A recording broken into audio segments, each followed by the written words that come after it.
Hola, buenos días. Eh, bueno, vamos a empezar con este seminario, este segundo seminario para el cursado de Injuria. Vamos a hacer el seminario de Neoplasias 1, la primera parte, la parte introductoria. Esta modalidad, vamos a hacer una modalidad virtual por razones de público conocimiento en cuanto a la emergencia sanitaria. Pero voy a tratar de poder transmitirles la información del seminario lo más parecido, lo más que se pueda, a la instancia presencial. Así que espero que este seminario lo puedan disfrutar y que le puedan sacar todo, eh, todo el jugo para poder rescatar los conceptos que sean necesarios. En este primer seminario lo que vamos a hacer es hablar de las cuestiones terminológicas y de las definiciones y cuestiones generales de las neoplasias. Y en la parte final vamos a hablar unos poquitos aspectos que tienen que ver con la clínica y con la parte de diagnóstico de las neoplasias. Es importante aclarar, ya al principio de esta presentación, de que fue confeccionada con material fotográfico de fuente externa. Dicho esto, vamos a empezar con las cuestiones y con las definiciones. ¿Qué es una neoplasia? Bueno, una neoplasia es un nuevo crecimiento, etimológicamente significa eso. Este crecimiento es un crecimiento anómalo de tejido que excede al tejido en donde se originó debido a alteraciones genéticas que se originan en una sola célula y que eso se transmitió a la descendencia. Este concepto es interesante y los podemos desglosar un poquito, en el sentido que todos los tumores tienen una alteración genética y todas las células que nazcan de la célula que tiene la alteración, todas van a portar el mismo error. Este hecho de que todas las células que forman parte del tumor porten el mismo error genético es lo que habla de la monoclonalidad de las lesiones. También otra forma de llamar a los tumores es decir que son lesiones monoclonales. Al menos esto es así al principio del desarrollo del tumor. Porque después el tumor va creciendo, se va diferenciando, se van produciendo muchos fenómenos biológicos en el tumor y después a medida que va creciendo se va haciendo heterogéneo y deja de ser monoclonal. Al menos al principio del desarrollo tumoral el concepto de monoclonalidad aplica. Igual estas cuestiones que tienen que ver con los fenómenos biológicos que ocurren dentro del tumor, no los vamos a ver en este seminario, sino que lo vamos a ver en la segunda parte, en el segundo seminario de carcinogénesis y las cuestiones moleculares. La definición también dice de que estas neoplasias son crecimientos exagerados, descoordinados y autónomos, a pesar que la causa de la alteración genética haya desaparecido. Y esto también es interesante de recalcar, porque esto contrasta sustancialmente con lo que son los cambios adaptativos, que ya vieron, ya seguramente han estudiado al principio de año. ¿Por qué? Porque los cambios adaptativos, por ejemplo, hiperplasia e hipertrofia, que también se caracterizan por crecimientos exagerados, al igual que los tumores, acá hay una diferencia, que el estímulo que provoca el cambio adaptativo, una vez que haya desaparecido, automáticamente el cambio adaptativo retrocede. No pasa así con los tumores. Lo que haya causado la alteración genética que causa el tumor, por más que esa causa desaparezca, el tumor ya está establecido y la autonomía ya está establecida. Los tumores tienen dos componentes básicos, el parénquima y el estroma. El parénquima es el que está compuesto por las células neoplásicas clonales en sí. Y la nomenclatura del comportamiento biológico de los tumores va a depender específicamente del componente parenquimatoso. El estroma está compuesto por tejido conectivo, los vasos sanguíneos y cantidades variables de infiltrado inflamatorio y puede ser laxo o desmoplásico. Laxo significa de que el estroma es blando. Son esos tumores que tienen tal vez un gran componente parenquimatoso y poco componente estromal, y el componente estromal es más vascular o mixoide. Mientras que el componente desmoplásico, por otro lado, se le llama a la reacción fibrocolágena que se produce en ciertos tumores y que esa reacción fibrocolágena le va a dar al tumor cierta rigidez y dureza. Los tumores con gran reacción desmoplásica son tumores firmes y duros al corte. Sin embargo, El estroma de tejido conectivo no es simplemente un esqueleto o un andamiaje para el componente parenquimatoso, sino que en realidad hay una interacción constante entre estroma y parénquima. De hecho, el estroma también es una unidad funcional adentro del tumor. Y fundamentalmente muchas veces ocurre que es el estroma el que le da permiso al componente parenquimatoso para desarrollarse, para crecer y hasta inclusive para poder infiltrar y dar metástasis. En esta imagen, por ejemplo, que vemos de una pieza de cuadrantectomía mamaria, vemos una lesión blanquecina de bordes irregulares, como se ve aquí, los bordes bien irregulares, de coloración blanquecina. Estas lesiones tumorales blanquecinas son firmes y rígidas al corte. Seguramente este tumor es duro cuando se corta, seguramente presenta un estroma desmoplasia. Si vemos, por ejemplo, una imagen histológica, vemos que la punta de flecha blanca te muestra el componente parenquimatoso que se está conformado por las células tumorales, que en este caso son células pequeñas, redondas, con escaso citoplasma, núcleos con cromatina grumosa basofílica, mientras que la flecha negra lo que muestra es precisamente el componente desmoplásico fibrocolágeno. En este caso, por ejemplo, lo que vemos es una pieza de nefrectomía, en el cual vemos la resección de un tumor de riñón. Vemos que esta lesión es bien circunscripta, es de coloración amarillo-dorada, con focos de hemorragia. Y si vemos una histología de esa misma lesión, vemos de que acá, en esta imagen, por ejemplo, vemos un montón de células tumorales con escaso estroma. El estroma acá es laxo y es vascularizado, se ven acá pequeños glóbulos rojos que están dando vuelta. Y el componente parenquimatoso se caracteriza precisamente por células grandes, con bordes citoplasmáticos bien delimitados. Los núcleos son pequeños de cromatina grumosa y el citoplasma es amplio y claro. Precisamente por esta claridad del citoplasma es que a este tumor se le llama carcinoma de células claras de riñón. Existen dos tipos de tumores, benignos y malignos. Esto ya por conocimiento popular ya lo sabemos, pero por supuesto que vamos a profundizar mucho más en esos conceptos. Inclusive también existe una tercera categoría, que son los tumores borderline o los tumores limítrofes, de los cuales no nos vamos a poner a hablar de las características de esos tumores, porque los vamos a ir viendo mejor con cada tipo de tumor en particular. Los tumores borderline o limítrofes tienen mucha trascendencia en todo lo que sean los tumores del aparato reproductor femenino, fundamentalmente los tumores ováricos, tienen formas que son borderline. Por lo pronto, para los fines de este seminario, nos vamos a quedar con lo benigno y con lo maligno. Ahora, nosotros podemos pensar a la benignidad y la malignidad desde la clínica. Uno clínicamente puede establecer cuándo una lesión es benigna o es maligna. De hecho, molecularmente también podemos establecer cuándo una lesión es benigna o es maligna. Hay cambios moleculares que son específicos de la malignidad.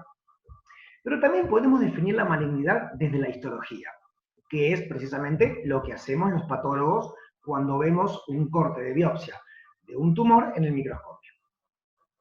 Ahora, para nosotros, el trabajo del patólogo, nada más importante que poder discernir, cuando tenemos un tumor, discernir entre lo benigno y lo maligno. Ahora, ¿cómo hacemos nosotros para saber que un tumor es benigno, es maligno, en un simple pedacito de tejido de biopsia? O dicho de otro modo, en la histología, ¿cómo definimos la malignidad? ¿Cómo es que yo me siento a ver en el microscopio y veo que el tejido que estoy viendo se corresponde con una lesión maligna? En realidad lo que hacemos los patólogos es usar una serie de criterios morfológicos cuantitativos y cualitativos, en el cual tenemos el grado de diferenciación, el pleomorfismo y la morfología celular y nuclear. Esas tres cosas en conjunto conforman lo que se llama la atipía celular. También tenemos en cuenta el conteo o el índice de las mitosis y sus formas anormales, la pérdida de la polaridad u orientación espacial, la presencia de inflamación, necrosis y hemorragia en la lesión. Ahora vamos a hablar un poquitito del concepto de diferenciación, pero antes aclarar que pleomorfismo significa que la lesión tiene células de distintas formas y tamaños. Y es importante tener en cuenta las mitosis y sus formas anormales. Nosotros sabemos que las mitosis normalmente son polares. O sea, cuando se produce una mitosis, en la parte de la anafase, la célula se divide en dos. Son dos polos opuestos. Muchas veces puede haber varios polos en la mitosis porque precisamente la célula tumoral tiene desarreglos en el uso mitótico y puede haber mitosis totalmente distintas, tripolares, cuatripolares, en estallido. Esas son las formas anormales de la mitosis. El concepto fundamental para entender los tumores, de hecho los informes anatomopatológicos informan los tumores en función de su grado de diferenciación. ¿Pero qué entendemos nosotros por diferenciación? Bueno, cuando hablamos de diferenciación, hablamos del grado en el que las células tumorales se asemejan a las células del parénquima que le dio origen. A veces la palabra diferenciación puede ser confusa y uno puede entender que diferenciación significa diferencia, pero no, al contrario, diferenciación significa semejanza, porque hablamos de diferenciación en términos biológicos, de cuánto más diferenciada y comprometida con su estirpe esté la célula en particular. Entonces, la diferenciación se refiere al grado en que la célula tumoral es más parecida a la célula del parénquima que le dio origen en términos morfológicos y funcionales. La célula más diferenciada es la más comprometida con su estirpe fenotípico, con lo cual, cuanto más diferenciado es un tumor, las células de ese tumor son más parecidas a su órgano de origen, tanto en términos morfológicos como funcionales. Entendiendo esto, podemos decir entonces que los tumores pueden tener distintos grados de diferenciación. Pueden ser bien diferenciados, moderadamente diferenciados, pobremente diferenciados, o tener ningún grado de diferenciación, y hasta inclusive presentar se llama un retroceso madurativo, lo que se denomina anaplasia.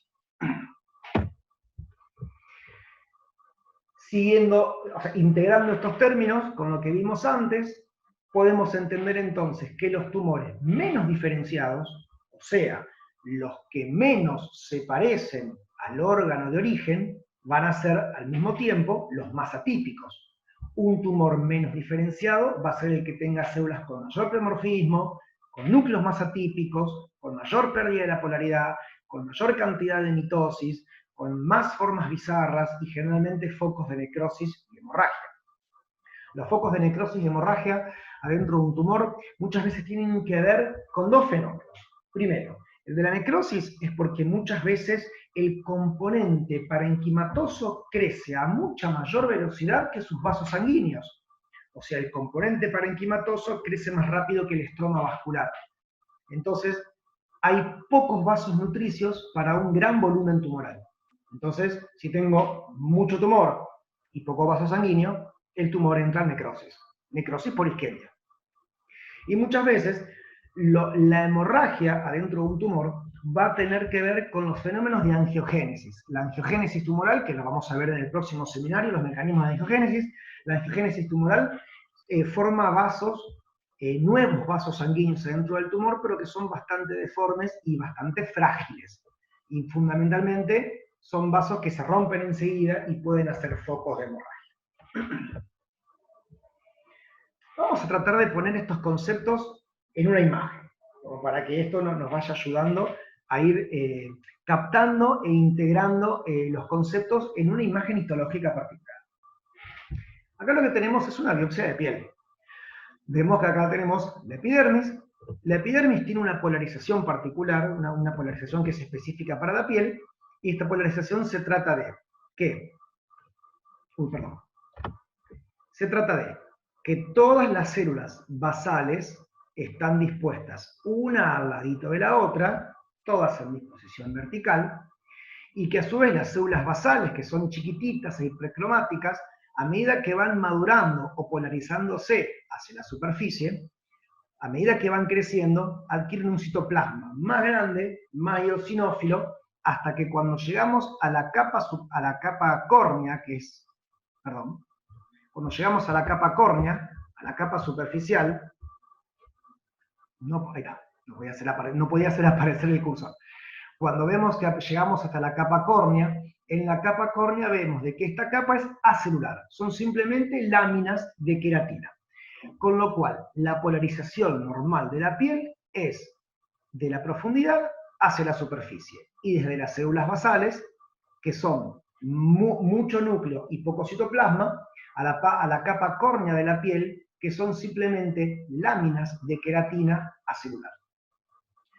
Esa es la polarización y la función normal de la piel. La función normal de la piel, funcionalmente hablando, es que la capa córnea termine en una capa queratínica.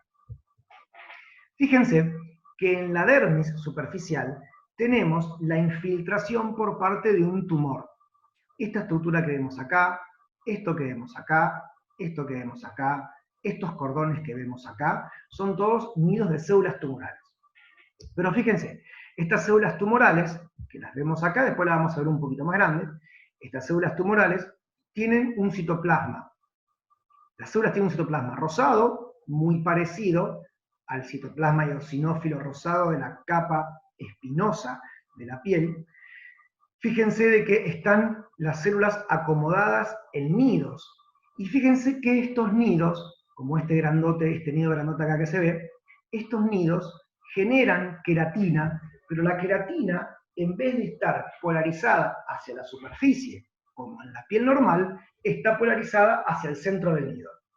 O sea que estas células son capaces de producir queratina. O sea que funcionalmente estas células pueden retomar las funciones de la célula de la piel normal. Sin embargo, hay una marcada pérdida de la polaridad de estas células. Estas células están acomodadas en nidos y disponen su queratina hacia el centro del nido. Esto es lo que se denomina perla córnea. Y lo que estamos viendo acá, entonces, es un tumor originado de las células espinosas de la piel, y esto es lo que se denomina un carcinoma escamoso. Este carcinoma escamoso, precisamente como conserva morfológica y funcionalmente las características de las células de la piel, podemos decir que es un carcinoma escamoso bien a moderadamente diferenciado. Por ejemplo, acá también vemos cómo esta lesión produce grandes formaciones de queratina concéntrica. Fíjense que acá de vuelta la superficie de la piel forma la queratina y acá tenemos grandes nidos de queratina concéntrica que se llaman perlas córneas. Sin embargo, a medida que va el tumor indiferenciándose, recordemos que indiferenciarse significa que el tumor va a tener menos parecido con su célula de origen, con lo cual acá las células van a ser más grandes, más atípicas, más bizarras, y funcionalmente también se va a ver alterado. Significa de que funcionalmente, por ejemplo, estos tumores queratina no van a formar. En este caso, por ejemplo, en la imagen de la derecha, estamos viendo un carcinoma escamoso, como el anterior, un carcinoma escamoso, pero este es pobremente diferenciado. Tiene mucho más atipia y no tiene producción de queratina. Un carcinoma escamoso, poco diferenciado, no queratinizante. Imagen tomada del libro Robbins. Fíjense de que acá yo lo que tengo es, en este campo de observación, tengo una lesión tumoral muy atípica, muy pleomórfica. Yo acá, por ejemplo, tengo células como esta que se ve acá, de un tamaño, tengo células de este tamaño, tengo múltiples formas y tamaños celulares, esto me habla de pleomorfismo. Yo acá, por la morfología celular, no puedo definir si este tumor de dónde viene, no puedo definir por esta imagen a qué es parecido, a qué tejido se asemeja este tumor, porque este tumor es muy poco diferenciado y hasta podríamos decir que esto es un tumor anaplásico.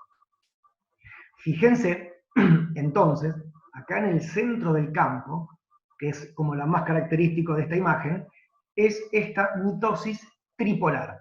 Este es el citoplasma de la célula, y acá tengo un polo de la mitosis, otro polo de la mitosis y otro polo de la mitosis. Una mitosis tripolar aberrante, característica de los tumores poco diferenciados.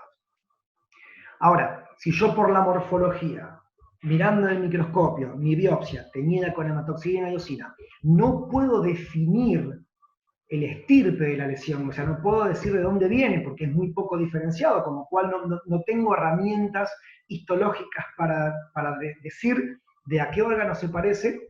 ¿Qué hacemos los patólogos en esa instancia? ¿Se acuerdan que lo que habíamos hablado en el primer seminario, cuando hablamos de que el patólogo contaba con las técnicas de inmunomarcación.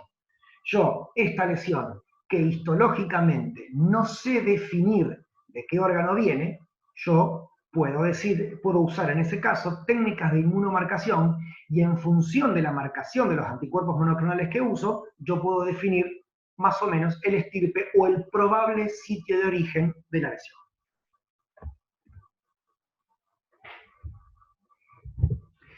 Tenemos que tener en cuenta también, cuando vemos tumores, el borde de infiltración. O sea, ¿cómo es que crece esa lesión? Si esa lesión crece de manera infiltrativa, o sea, metiéndose en el tejido, infiltrándolo, o si son márgenes de tipo expansivo, o sea que el tumor cuando crece no infiltra, pero sí comprime y empuja. En este caso, por ejemplo, tenemos esta imagen comparativa. En la parte superficial tenemos un tumor benigno y en la parte inferior un tumor maligno. En general, los tumores malignos crecen con este patrón como muestra la imagen. Fíjense que la imagen muestra una lesión, también de piel, fíjense que dice epidermis, una lesión de piel que se mete hacia la dermis a modo de rayos, a modo de haces que se van metiendo y que van infiltrando. Esto es lo que se pensaba que eran como las patas del cangrejo, y por eso a los tumores malignos se les dice cáncer. Cáncer viene de cangrejo en el latín, porque la lesión se fijaba a sus tejidos circundantes con la misma fuerza como se fijan las patas de los cangrejos. Por otro lado, la lesión superior, que es un tumor benigno, tiene un comportamiento diferente. Fíjense que es una lesión bien circunscrita y que tiene una cápsula fibrosa. Acá el ejemplo te habla de tumor benigno.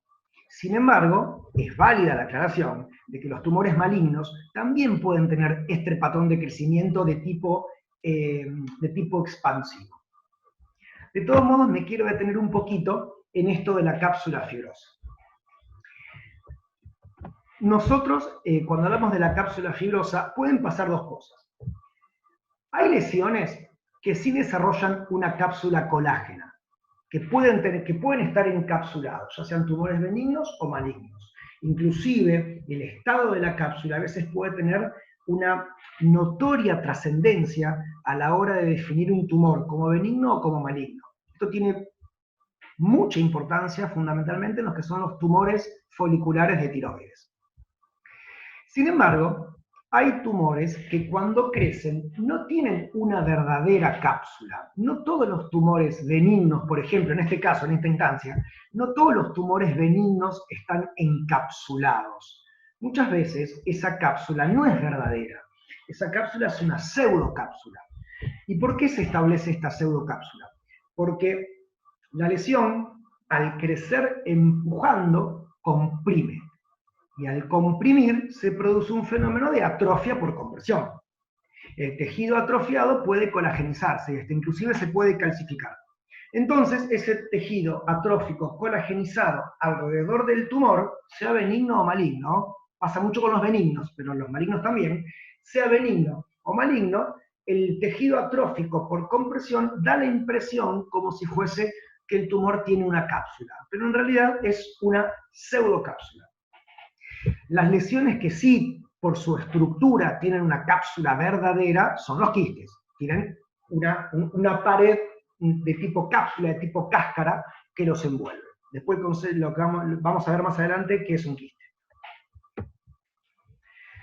Volviendo a estas imágenes que ya hemos visto, entonces podemos ver que esta pieza de cuadrantectomía mamaria, vemos este tumor blanquecino de bordes irregulares y de bordes indefinidos.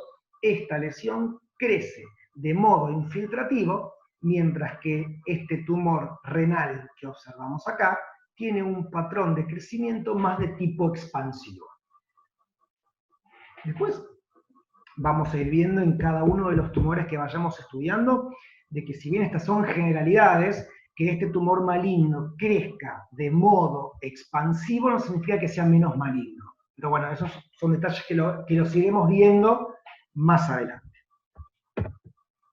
En la histología también podemos observar como esta imagen un tumor de anexos cutáneos que tiene un patrón de crecimiento bien expansivo, Fíjense de que el límite de la lesión, toda esta es la lesión, toda esta es la lesión, el límite inferior de la lesión está bien marcado, y fíjense que inclusive, como se ve acá al costado, el tumor empuja a un folículo piloso. No lo infiltra, lo empuja, lo deja así medio de coté, lo deja así, empujándolo sin infiltrarlo. Por otro lado, fíjense en esta imagen, en el cual también tenemos otro tumor de piel, tenemos otro tumor de piel acá, en el cual el margen infiltrativo de la lesión no es bastante marcado y no es muy neto dónde empieza y dónde termina el tumor. Fíjense, por ejemplo, que acá todo esto que tenemos ahí es el tumor, crece en forma de niditos aislados por acá, crece un nidito y cordones celulares por acá, acá tiene un patrón de crecimiento bastante más desordenado, y fíjense que esta lesión tiene como estas manchas marrones, este tumor está pigmentado.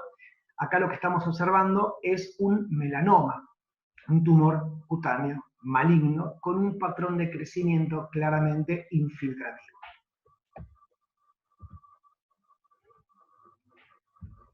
Fíjense que acá estamos viendo una lesión glandular, esto es lo que estamos viendo es un adenocarcinoma, y fíjense de que estas estructuras que vemos acá son las glándulas, y estas glandulitas tumorales crecen siguiendo un patrón infiltrativo bastante azaroso, metiéndose esas glandulitas en este estroma fibrocolágeno desmoplásico denso.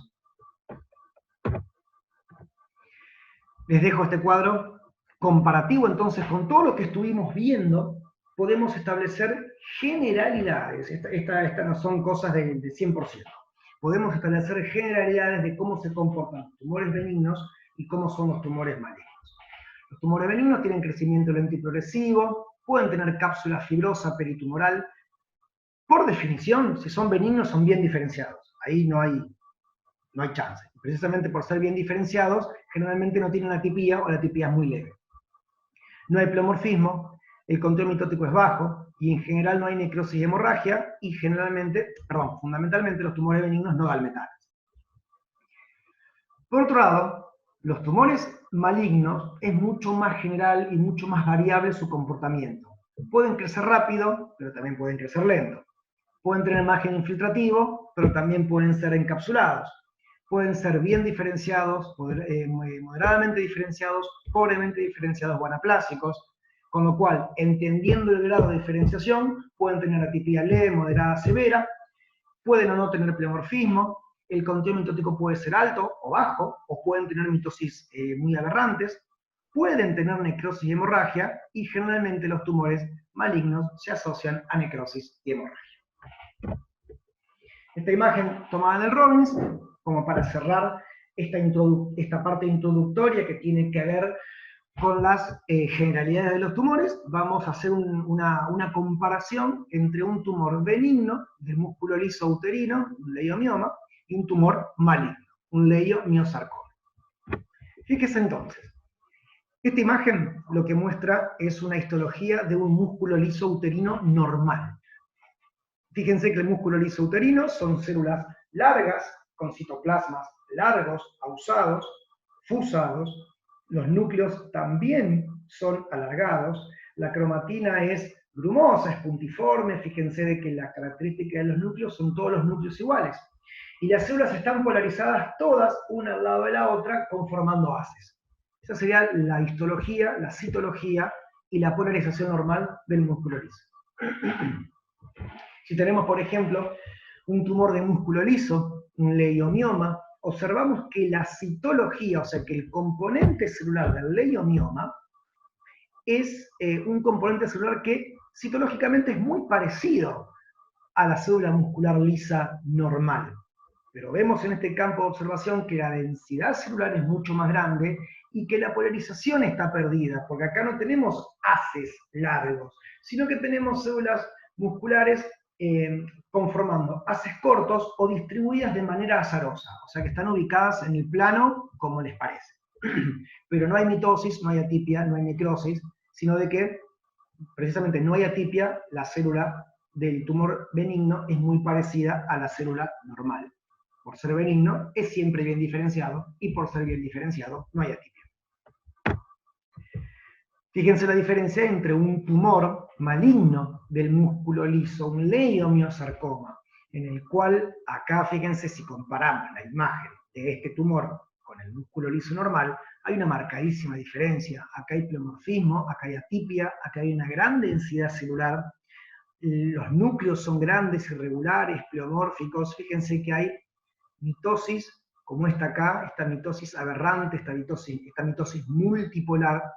Acá hay una marcada atipia, un marcado pleomorfismo. Esta lesión es maligna en vías de mal diferenciarse. Bueno, pasamos a la segunda parte de la charla, a hablar de lo que tenga que ver con las cuestiones terminológicas. En el cual esto también es todo no es todo 100%. Pero hay como reglas básicas. Todos los tumores benignos terminan con el sufijo oma, mientras que los tumores malignos, la nomenclatura va a tener que ver con si son tumores malignos epiteliales, de estirpe epitelial, a los cuales le vamos a llamar carcinomas, o si son de estirpe mesenquimal o estromal, a los cuales le vamos a llamar sarcomas. Si son carcinomas de los epitelios escamosos, carcinoma escamoso, de los epitelios glandulares, adenocarcinoma, del epitelio transicional, carcinoma transicional. Después, por ejemplo, hay excepciones, por ejemplo, los tumores que nacen del riñón, por ejemplo, son tumores de estirpe epitelial, pero tienen nombres distintos. Por otro lado, por ejemplo, fíjense los mesenquimales, por ejemplo, osteosarcoma nace del hueso, condrosarcoma nace del cartílago, sarcoma de partes blandas, liposarcoma nace de la grasa. Igual en realidad, hay una aclaración que es muy válida, que lo vamos a ver probablemente después con un poquito más de detalle en el seminario de los aspectos moleculares, que los sarcomas no es estrictamente que, por ejemplo, el osteosarcoma nace de una célula ósea, nace del osteocito, sino de que los sarcomas tienen la característica de nacer de un precursor celular común, pero que ese precursor celular se diferencia hacia hueso, se diferencia hacia cartílago. Después, por ejemplo, otras terminologías, los linfomas y las leucemias tienen su terminología aparte, los tumores del sistema nervioso central también tienen su terminología aparte, y hay, por supuesto, como en todo, hay un montón de excepciones. Fíjense acá, este tumor que se llama melanoma termina en oma y sin embargo no es un tumor benigno, sino que por el contrario, es uno de los tumores más malignos que pueden existir. El melanoma es un tumor que nace de los melanocitos cutáneos. El tumor benigno que nace de los melanocitos cutáneos se denomina nevus. O sea que hay ciertos tumores que tienen su terminología y su nomenclatura propia, no respetando esta regla básica de los tumores benignos y los tumores malignos. Vamos a hablar un poquito de algunos términos que pueden causar confusión. Algunos términos que a veces tienen como un significado que puede ser un tanto ambiguo. Por ejemplo, el pólipo. ¿Qué es un pólipo? Un pólipo es un término descriptivo macroscópico y que se designa para lesiones planas, que se llaman sésiles, o para lesiones con tallo, que se llaman pediculadas, y que se proyectan hacia la luz de un órgano hueco en una superficie mucosa. Pueden ser inflamatorios, o sea, la naturaleza del pólipo. El pólipo es simplemente eso, la estructura, que puede ser sésil o pediculada. Como vemos acá, en este gráfico, por ejemplo, vemos una pared de colon, en el cual la pared de colon tiene una lesión plana que protruye hacia la luz, este es el pólipo sésil, o en otro caso, la lesión tiene este pequeño tallo, es una lesión pedicular. Ahora, la estructura del pólipo no hace a la naturaleza del pólipo, porque el pólipo puede ser inflamatorio, hiperplásico, o puede ser adenomatoso. O sea, los tumores también pueden ser polipoides, pero no todos los pólipos son tumores, sino que puede haber pólipos de otra naturaleza. Como por ejemplo, pólipos endometriales, pólipos colónicos, es como lo más común. Acá, en la imagen de la derecha, vemos una imagen endoscópica de un pólipo colónico. que en este caso es un pólipo pediculado. Tiene este pequeño tallito y la cabecita que vemos ahí. Si vemos la imagen histológica del pólipo, vemos acá cómo viene la mucosa del colon normal, se proyecta un pequeño tallo y toda la superficie que vemos acá del pólipo, sin entrar en detalle, en detalle histológico, acá claramente podemos ver de que hay una, ya del color, te das cuenta de que hay una diferencia entre el epitelio colónico normal y los que estamos viendo en la superficie de la lesión, que está conformada por todas estructuras redondeadas que son túbulos. Son todas estructuras tubulares. Lo que estamos viendo en este caso es un adenoma tubular del colon con displasia de bajo grado. Histológicamente también vemos una mucosa colónica normal, y si vemos más de cerca el adenoma tubular con displasia de bajo grado, vemos que el epitelio que conforma esos túbulos está estratificado, las células no son como en el colon normal, son células más alargadas, más ausadas. Estos revestimientos tubulares no tienen células caliciformes o tienen células caliciformes raras. Estas son características histológicas que hablan de la displasia y son características histológicas que hablan de que esta es una lesión clonal. ¿Qué son los amartomas? Los amartomas son masas de tejido maduro propios del órgano de origen, pero que están desorganizados. Los más comunes son los amartomas broncopulmonares. Son, llamémoslo así, son masas de tejido normal deforme. Están ubicados espacialmente muy mal esos tejidos. Siempre se consideró de que los amartomas eran procesos malformativos. Sin embargo, los amartomas entran en la categoría de tumor benigno. Los coristomas o restos heterotópicos son masas de tejido maduro normal, pero en una ubicación que no le corresponde. Algo que es muy frecuente, por ejemplo, son los restos heterotópicos pancreáticos que se pueden encontrar en la pared del estómago y que pueden formar masas. ¿Cómo es que se producen los restos heterotópicos? Generalmente los restos heterotópicos van a tener que ver con el proceso embriológico formativo. Si recordamos un poquito de embriología y sabemos cómo se forma el tubo digestivo y cómo se forma el páncreas, de que a medida que va rotando el tubo intestinal, van rotando los dos tallos que forman el páncreas y la cabeza del páncreas, y en ese proceso de rotación algo puede salir mal, y parte del tejido pancreático puede quedar incrustado en la futura pared del estómago. Por eso puede aparecer restos de tejido pancreático en la pared estomacal. Pero que ese tejido pancreático es normal, funciona normal, secreta hormonas, secreta enzimas, hace todo lo que tiene que hacer. Los papilomas son proyecciones digitiformes, verrucosas, que nacen de las superficies epiteliales, como por ejemplo los papilomas transicionales de la vejiga, los papilomas escamosos en el esófago, y fundamentalmente la lesión papilomatosa más común es la verruga vulvar, la verruga cutánea vulvar. Se le designa blastoma a un modo de tumor que tiene un aspecto primitivo embrionario muy inmaduro y con alto potencial de agresividad. ¿Qué queremos decir con que el tumor tiene un aspecto primitivo e inmaduro? Lo que quiere decir es que el tumor se va a diferenciar no en tejidos somáticos del adulto, sino que se va a diferenciar en tejidos que eran propios de la edad embrionaria. O sea que si yo, por ejemplo, tengo un retinoblastoma, ese tumor lo que va a hacer es asemejarse a la estructura retiniana primitiva embrionaria.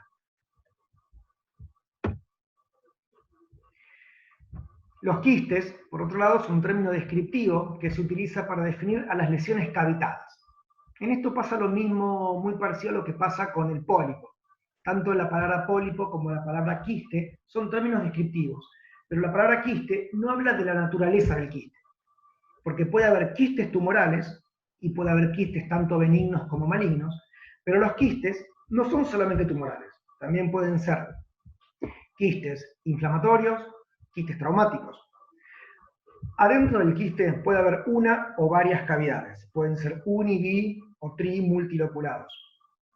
Y el contenido del quiste puede ser moco, sangre, líquido, pus, tejidos necróticos, puede haber varias cosas. Hasta inclusive los tumores malignos que crecen muy rápido, el centro del tumor se puede necrosar y formar una cavidad quística adentro del tumor. Dentro de los ejemplos de quistes más frecuentes, el quiste simple renal y el cistoma seroso ovárico, que es un tumor benigno frecuente de estirpe epitelial de la mujer. Vemos en esta imagen una pieza de nefrectomía, una pieza de extirpación de riñón, en el cual sobre la cápsula renal se pueden distinguir 1, 2, 3 y 4 quistes simples. Vemos imagen acá de una verruga. Vemos esta verruga cutánea y vemos la histología de esta verruga. Los tumores mixtos son tumores bifenotípicos. ¿Qué significa eso? De que un clon, la célula neoplásica, sufre una divergencia entre dos estirpes celulares diferentes. Por ejemplo, de que o sea, el tumor nace de una célula, pero parte de la población de células va a ser una diferenciación epitelial y la otra parte va a ser una diferenciación estromal. Los tumores bifenotípicos o los tumores mixtos más frecuentes son el adenoma pleomorfo de glándula salival o el fibroadenoma mamario. Por otro lado, los teratomas son tumores que nacen de células totipotenciales gonadales, con lo cual pueden generar múltiples tejidos derivados de las 3 capas germinativas embrionarias. Tanto los tumores mixtos como los teratomas pueden tener distintos tipos de tejidos, epiteliales y estromales. La diferencia es que en el tumor bifenotípico hay una divergencia de 2, epitelial y estromal. En cambio, en el teratoma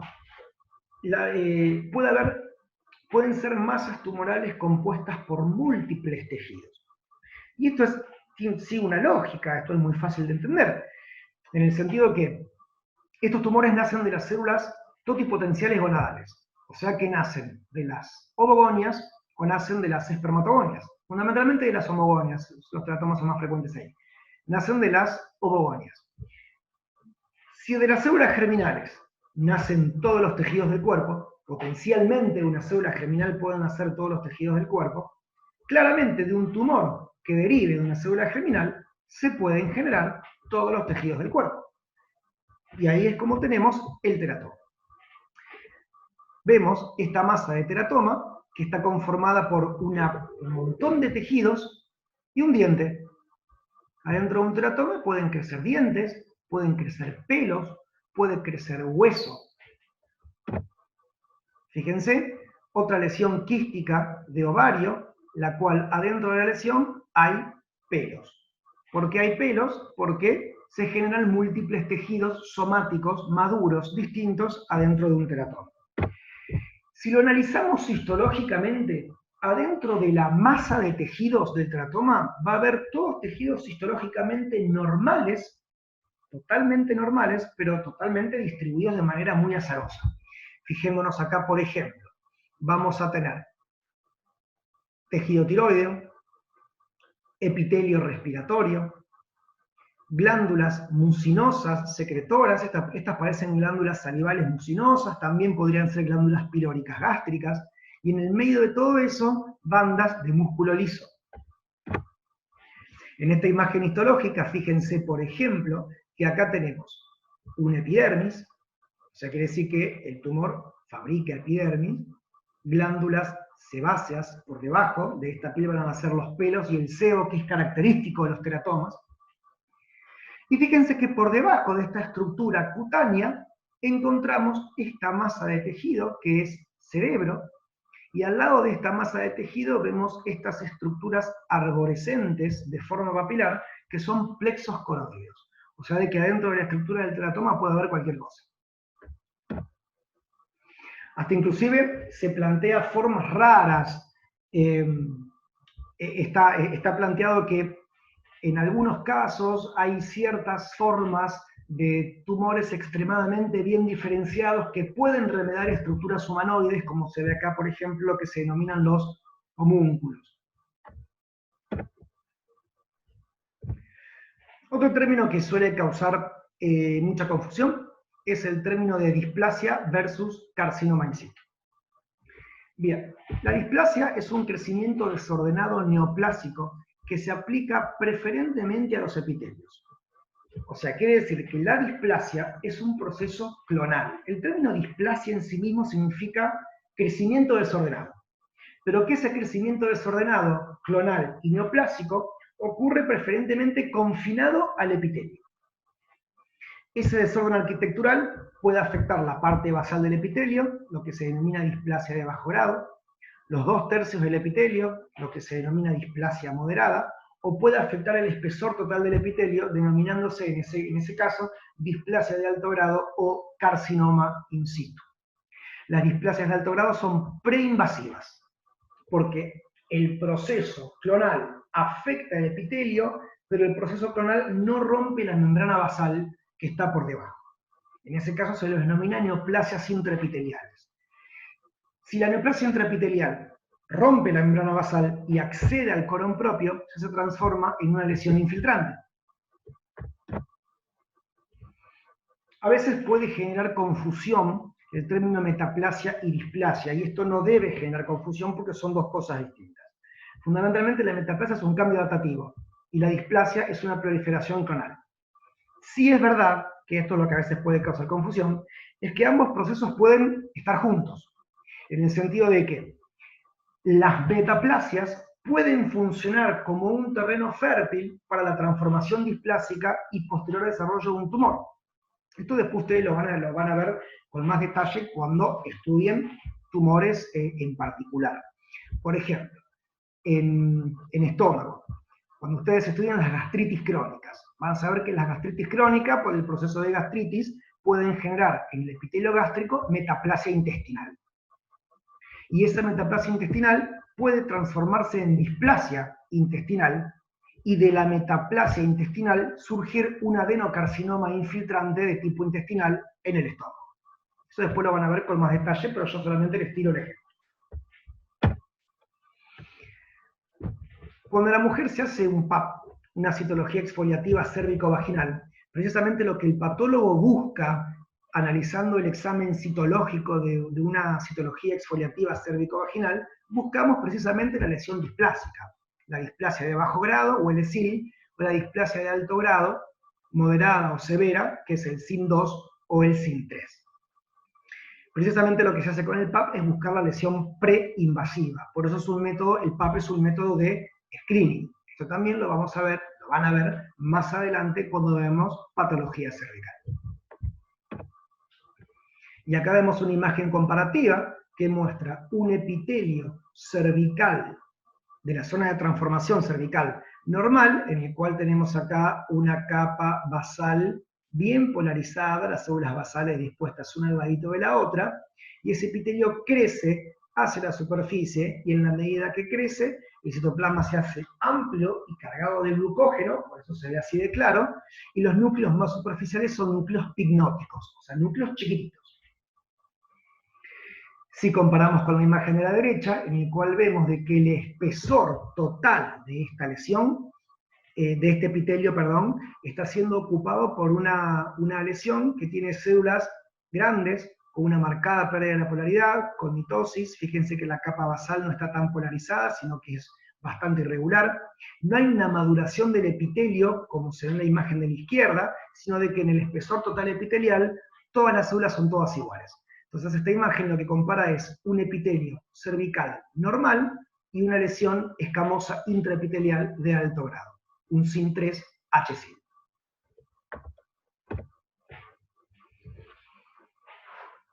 Seguimos con las metástasis. ¿Qué son las metástasis? Las metástasis son implantes tumorales sin continuidad con el tumor primario y es el sello distintivo de los tumores malignos. En general, cuanto más rápido crezca el tumor y mayor sea su tamaño y menos diferenciado sea, es mucho más probable que el tumor se asocie a metástasis. Inclusive, muchas veces pasa que lo primero en manifestarse clínicamente en una enfermedad neoplásica es la metástasis. A veces puede ocurrir eso. La metástasis es un... A ver si falta. La metástasis es un complejo bastante, es una situación bastante compleja de darse. No todas las células tumorales pueden desprenderse de la masa tumoral principal, viajar hacia otro sitio del cuerpo y anidar en otro lugar y crecer en otro lugar. Son fenómenos moleculares sumamente complejos lo que ocurre en la metástasis. Eso lo vamos a ver con un poco más de detalle en el próximo seminario. El punto es que una vez establecida la metástasis, o una vez establecida, mejor dicho, la capacidad del tumor para generar metástasis, las células tumorales pueden tener 3 vías de diseminación. Uno es la diseminación directa, o sea que el tumor crezca, se meta en el estroma y caiga en una de las cavidades corporales. Por ejemplo, un tumor de colon puede perforar la serosa y caer en el peritoneo y diseminarse por contigüidad en el peritoneo. Puede tomar la vía linfática. Los tumores pueden tomar la vía de diseminación de los pequeños vasos linfáticos y ganglios linfáticos. Eso se acuerdan de que yo se los contaba cuando hablábamos en el primer seminario, que hablábamos del ejemplo de la cuadrantectomía mamaria con ganglio centinela. ¿Por qué se hacía ganglio centinela? Porque precisamente se buscaba la diseminación linfática del tumor. También puede haber diseminación hematógena. En líneas generales, y por supuesto que esto no es siempre así, y está sujeto a muchísimas cosas, pero en líneas generales, los carcinomas tienden a dar metástasis por vía linfática, mientras que los sarcomas tienden a dar metástasis por vía hematógena. Por supuesto que los carcinomas también pueden dar metástasis por vía hematógena. Los sarcomas, en cambio, no se diseminan, raramente no se diseminan por vía linfática y sí por vía hematógena, dando metástasis en hígado y en pulmón fundamentalmente. Entonces, esta imagen tomada del Robbins, el proceso de la metástasis es, yo les decía, es un proceso muy complejo porque la célula tiene que desprenderse de la masa tumoral principal, infiltrar los tejidos, llegar hasta un vaso sanguíneo, romper el vaso sanguíneo, meterse adentro del flujo sanguíneo, que el flujo sanguíneo a la célula tumoral la mata porque es muy débil. No todas las células tumorales se bancan en el flujo sanguíneo turbulento destruye la célula. Entonces, tiene que soportar el flujo turbulento del vaso, salir del vaso, o sea, volver a romper el vaso en otro lugar, anidar en un sitio alejado, y que ese sitio alejado le dé permiso de crecer. Los fenómenos moleculares que ocurren para que todo eso pase son fenómenos sumamente complejos, no lo vamos a ver. Y por último, y ya terminando el seminario, vamos a hablar un poquito de las manifestaciones clínicas y estadificación tumoral. ¿Por qué el tumor da síntomas? ¿Por qué el tumor da clínica? Y eventualmente, ¿por qué los tumores malignos pueden matar a una persona? Primero, el tumor ejerce efectos compresivos locales. ¿Qué significa eso? Que donde el tumor está, molesta, porque va a afectar el tejido en donde esté ubicado. Y en este sentido, hay que tener cierto cuidado a la hora de definir la benignidad clínica de la benignidad histológica. Porque el tumor puede ser morfológicamente benigno, o sea, puede ser un tumor que histológicamente es recontra benigno, pero está ubicado en un lugar del cuerpo en el cual puede dar una clínica muy agresiva. Como por ejemplo, un adenoma de hipófisis es un tumor benigno que crece en la hipófisis, pero si es muy grande, puede comprimir y horadar el seno cavernoso y eso terminar evolucionando en una ACV, con la muerte del paciente. Entonces, que el tumor sea histológicamente benigno no quiere decir de que sea clínicamente benigno, sino que por el contrario, a veces los tumores son benignos, pero clínicamente son muy agresivos. Generalmente para los tumores malignos existe lo que se llama la caquexia cancerosa, que es la pérdida progresiva de masa magra y adiposa acompañada de debilidad, anorexia y anemia. Los fenómenos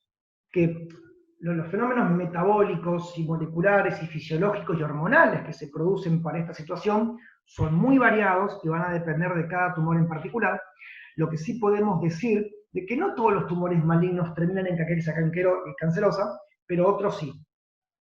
Y fundamentalmente, uno de los principales motivos por el cual se establece esta pérdida progresiva de la masa magra, este estado de inanición, este estado que se llama también síndrome consuntivo, se da probablemente porque los tumores estimulan persistentemente un estado proinflamatorio.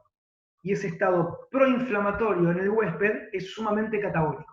Y es una de las cosas que puede justificar esta pérdida de peso y de masa magra tan severa que tienen los pacientes con cáncer. También los tumores pueden dar síndromes paraneoplásicos. ¿Qué significa eso? Manifestaciones clínicas en los pacientes con cáncer, pero que esa clínica no tiene que ver con la presencia de la masa o la presencia de la metástasis. La forma más frecuente de un síndrome paraneoplásico es la elaboración de hormonas ectópicas. O sea, los tumores también en su desorden funcional, en sus diferentes grados de funcionalidad debido a su grado de diferenciación, puede ocurrir que los tumores, de manera espontánea, secreten sustancias que normalmente el tejido de origen no las secreta, o las secreta en muy poquita cantidad. Esto, por ejemplo, pasa muchísimo con los tumores de pulmón, que pueden secretar hormonas que pueden condicionar varios síndromes paraneoplásicos. Puede haber paraneoplasias cutáneas, musculares, metabólicas, renales, hematológicas, puede haber un montón de manifestaciones clínicas paraneoplásicas que inclusive a veces pueden pasar desapercibidos. O sea, el paciente puede manifestar la paraneoplasia y no ser detectado o no ser entendida como tal. Una vez que tenemos a nuestro paciente, ya fundamentalmente con un tumor maligno, el oncólogo necesita, fundamentalmente con la ayuda del informe anatomopatológico y con la ayuda del diagnóstico por imágenes, el médico oncólogo necesita ubicar a ese paciente en una estadificación. Esa estadificación va a servir para definir cuál va a ser la mejor terapéutica que reciba ese paciente. Hay varios sistemas de estadificación, el más usado, llamémosle internacionalmente, el más usado en todo el mundo, es el sistema de estadificación TNM, en donde T es el tamaño de la lesión primaria, el tamaño del tumor, y va de T0 a T4, siendo T0 el carcinoma in situ, en algunos casos, T1 el tumor más pequeño y T4 el tumor más grande. N viene del inglés, node, que significa ganglio. El N cuenta la cantidad de ganglios linfáticos afectados, en donde N0 no hay afectación ganglionar y N3 es en donde hay mayor afectación ganglionar. La M es la metástasis, en donde M0 no hay metástasis y M1 y M2 presencia de una, dos o más metástasis.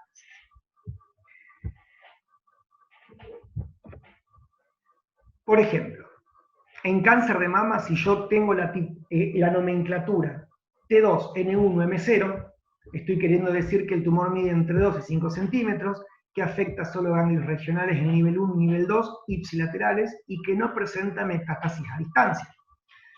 Esto es simplemente un ejemplo para contarles, para dejarles el concepto, que cada órgano del cuerpo y cada tipo de tumor tiene su sistema TNM distinto. O sea, el TNM que utilizo para cáncer de mama no puede ser el mismo TNM que utilizo para riñón, porque cada órgano del cuerpo y cada tumor tiene su propio sistema TNM. Una vez que confeccioné el TNM, y ya tengo todos los datos de T, de N y de 0, el TNM me va a permitir ubicar al paciente en un estadio de su enfermedad, que va de estadio 1, 2, 3 y 4, siendo el estadio 1 el de mejor pronóstico y un estadio 4 el de peor pronóstico. ¿Cómo hacemos el diagnóstico de la enfermedad tumoral? Por supuesto que la clínica y el diagnóstico por imágenes son fundamental como primer abordaje y primer acercamiento a la presencia de un tumor. Sin embargo, en el diagnóstico tumoral la anatomía patológica tiene una trascendencia fundamental. ¿Con qué herramientas diagnósticas podemos contar de anatomía patológica? Con todas las que ya vimos en el seminario de Introducción a la Disciplina. Yo puedo hacer diagnósticos tumorales con citología, con punciones aspirativas con aguja fina, en biopsias de punción aspirativa con aguja gruesa, en los TruCAT, puedo hacer diagnósticos por biopsia endoscópica, por pieza quirúrgica, puedo hacer diagnóstico con biopsias incisionales o excisionales. A veces voy a necesitar el uso de técnicas de inmunomarcación para definir el estirpe o la agresividad o la terapéutica de algunos tumores, y en algunos casos también se van a necesitar estudios moleculares. El abordaje del paciente oncológico tiene que ser multidisciplinario. Tanto el cirujano, el patólogo o el oncólogo y los radioterapeutas y especialistas en salud mental deben trabajar en conjunto para manejar este tipo de pacientes, porque en algunas circunstancias son pacientes que pueden ser muy complejos. Bueno, yo creo que esto ha sido todo por ahora. Espero que hayan disfrutado de este seminario y que les haya servido para estudiarlo, para sacar los conceptos fundamentales para sentarse a estudiar este tema del libro. Nos vemos en el próximo seminario, que va a ser el de neoplasias 2, que vamos a hablar de las bases moleculares de la carcinogénesis. Es un tema bastante complejo y sobre el cual ya he recibido bastantes consultas. Y les recuerdo de que también les dejo en entorno virtual, les voy a dejar un archivo en formato de texto de este seminario. Les agradezco mucho, muchísimas gracias por escuchar.